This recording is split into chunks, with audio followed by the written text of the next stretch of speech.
सर्वेभ्य नमो नमः। प्यारे विद्यार्थियों, आशा है कि आप स्वस्थ होंगे। आज का हमारा जो टॉपिक है वो है लोकोक्तियाँ। इसको अंग्रेज़ी में क्या कहते हैं? प्रोवर्ब्स। ये जो टॉपिक है ये बहुत ही इंटरेस्टिंग टॉपिक है। अब देखते हैं लोकोक्ति क्या होती है। लोकोक्ति शब्द का अर्थ क्या होता है? लोकोक्ति किसको कहते हैं? लोक धन उक्ति, इन दो शब्दों से मिलकर बना है लोकोक्ति। अब लोक का अर्थ क्या है? लोक हम किसको कहते हैं? लोक कहते हैं संसार को अथवा समाज को। और उक्त का क्या अर्थ होता है? बोलना। उक्ति का क्या अर्थ होता है? कहावत। इस प्रकार हम देखते हैं कि लोकोक्ति का क्या अर्थ है कि संसार या समाज में जो प्रचलित कहावत हैं वो क्या होती हैं? लोकोक्तियाँ। एक बार फिर देख लेते हैं। लोक का अर्थ क्या है? संसार। और समाज। उक्त का क्या अर्थ होता है? बोलना। और उक्ति का अर्थ है कहावत या कही गई बात। इस प्रकार लोकोक्ति का क्या अर्थ है? जो संसार में, जो हमारी आम बोलचाल में, जो समाज में प्रचलित कहावत हैं वो क्या होती हैं? लोकोक्तियाँ।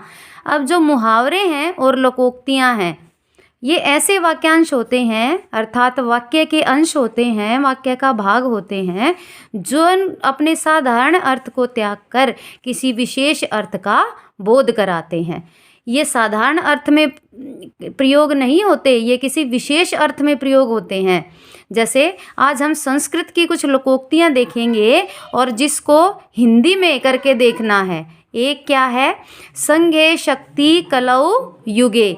अब हिंदी में बोलेंगे एकता में बल है। संघे शक्ति कलौ युगे, एकता में बल है। अब नंबर 2, अविवेकः परमापदाम पदम। अज्ञानता विपत्ति का घर है। दोबारा देखिए, अविवेक। अविवेक क्या होता है? अज्ञानता। परम आपदाम। आपदा क्या होती है? विपत्ति। और परम होता है बहुत बड़ी। अज्ञानता विपत्ति का घर है। नंबर 3 देखते हैं। कालस्य कुटिला गति। अब हिंदी में इसको क्या बोलेंगे? विपत्ति अकेले नहीं आती। क्या बोलेंगे? कालस्य कुटिला गति। अब नंबर 4, अल्प विद्या भयंकरी। अब जो अल्प विद्या है, जो थोड़ी विद्या है, वो बहुत ही क्या होती है? भयंकर। अल्प ज्ञान बहुत ही भयंकर होता है। अब इसको हिंदी में क्या बोलेंगे? नीम हकीम खतरा जान। नंबर 5, बहवारंबे लघु क्रिया। अब क्या बोलेंगे? हिंदी में हम बोलते हैं खोदा पहाड़ निकली चुया। यानी जब कोई हम बड़ा सा कार्य करते हैं और उसका जो परिणाम होता है वो बहुत कम आता है तो उसको संस्कृत में क्या बोलेंगे? बहव आरंभे लघु क्रिया। और हिंदी में क्या बोलेंगे? खोदा पहाड़ निकली चूहिया। ये बहुत ही रोचक हैं। अब इनको आप हिंदी के साथ साथ संस्कृत में भी प्रयोग कर सकते हैं। अब 6 है, वीर भोग्या वसुंधरा। जो वीर हैं वो ही इस धरती का उपभोग करते हैं। अब हिंदी में क्या बोलेंगे? जिसकी लाठी उसकी भैंस। दोबारा देखते हैं। वीर भोग्या वसुंधरा, जिसकी लाठी उसकी भैंस। नंबर 7 क्या है? सठे साठ्यम सम आचरेत। जैसे को तैसा। फिर बताते हैं 7वां नंबर क्या है? शठे साठ्यम समाचरेत, जैसे को तैसा। अब 8वां नंबर देखते हैं क्या है? दूरस्था पर्वता रम्या। जो पर्वत दूर होते हैं वो बहुत ही सुंदर लगते हैं। अब यहाँ पर क्या बोलेंगे कि जो हिंदी में क्या बोलेंगे? दूर के ढोल सुहावने। दूर के ढोल सुहावने। नंबर 9, बलि बलवेती न तू निर्बला। बलि बलवेती न तू निर्बला।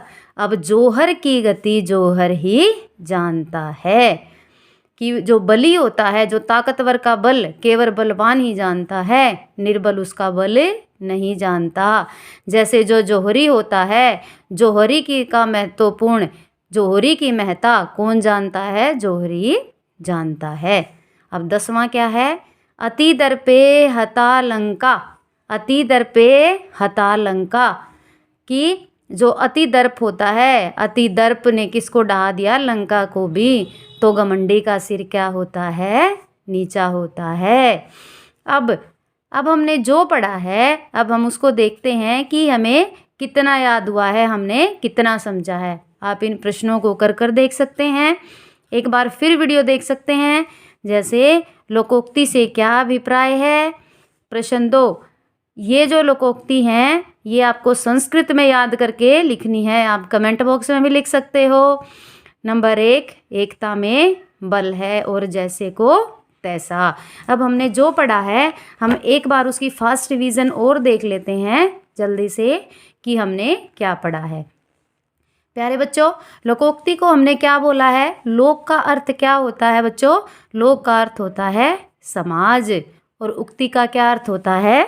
बोलना। तो उक्ति यानी जो हमारे आम बोलचाल की भाषा में जो हम प्रयोग करते हैं वो उक्ति क्या कहलाती है? लोकोक्ति।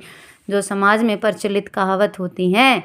और आपको बहुत रोचक लगेगा यदि आप हिंदी की तो प्रयोग करते ही हैं आम बोलचाल की भाषा में लोकोक्तियाँ, अगर आप संस्कृत में भी करेंगे तो आपको बहुत अच्छा लगेगा। एक बार फिर देख लेते हैं। संगे शक्ति कलौ युगे, एकता में बल है। अविवेकः परम आपदाम पदम, अज्ञानता विपत्ति का घर है। कालस्य कुटिला गति, विपत्ति अकेले नहीं आती। अल्प विद्या भयंकरी, नीम हकीम खतराए जान। बहवारंभे लघु क्रिया, खोदा पहाड़ निकली चूहिया। वीर भोग्या वसुंधरा, जिसकी लाठी उसकी भैंस। सठे साठ्यम समाचरेत, सठे साठ्यम समाचरेत जैसे को तैसा। दूरस्था पर्वता रम्या, दूर के ढोल सुहावने। बलि बलवेती न तु दुर्बला, जोहर की गति जोहर ही जानता है। अति दर्पे हता लंका, घमंडी का सिर नीचा होता है। अब 1 या 2 बार यदि आप इस वीडियो को देखेंगे और इनको याद करने की कोशिश करेंगे तो ये बहुत आराम से आपकी समझ में भी आएंगी और याद भी हो जाएंगी। आशा है कि आपको वीडियो अच्छी लगी होगी, बहुत ही रोचक लगी होगी। अगर आपको ये वीडियो अच्छी लगी है तो लाइक, शेयर एंड सब्सक्राइब ज़रूर कीजिए। बहुत ही ज्ञानवर्धक चीज़ें हैं ये। तो आज के लिए बस इतना ही। आशा है आप सुरक्षित रहेंगे, आप सुरक्षित होंगे। खुश रहिए, प्रसन्न रहिए। नमो नमः।